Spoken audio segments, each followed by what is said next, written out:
Voice Mastan Rao గారు?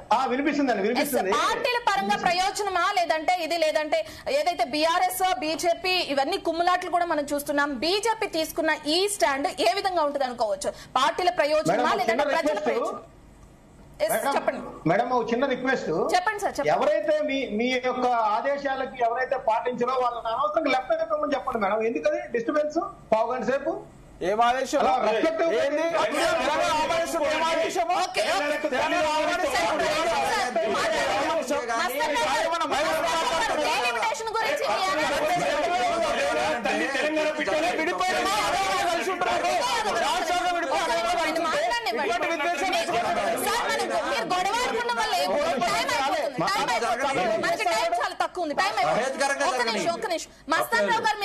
చెప్పండి దీని గురించి.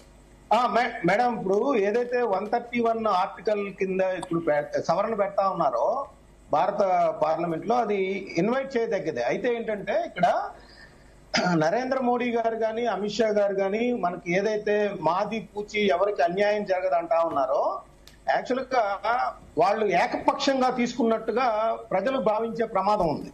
ఎందుకంటే ఇప్పుడు వాళ్ళు ఏమంటున్నారు, కాంగ్రెస్ పార్టీ మహిళా రిజర్వేషన్ బిల్ అనే దానికి మేము వ్యతిరేకం కాదు. డీలిమిటేషన్ అనేది ఒక పెద్ద కార్యక్రమం చేపట్టినప్పుడు అందరూ ఆమోదయోగ్యంతో జరగాలి తప్పితే ఏదో అడావుడిగా జరగకూడదు అనేది వాళ్ళ యొక్క ఇది.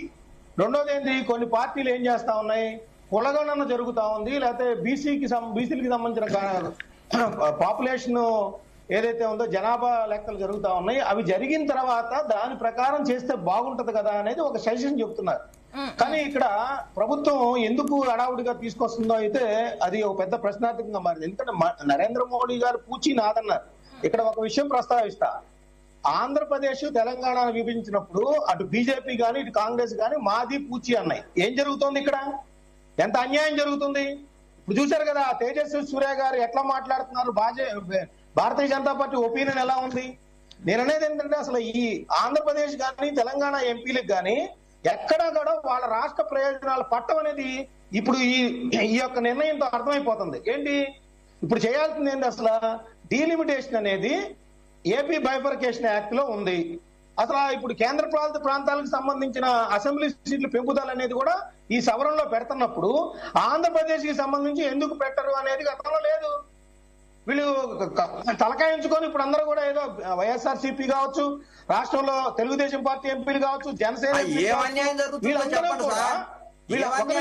చెప్పండి. గురునాథ్ గారు మాట్లాడండి.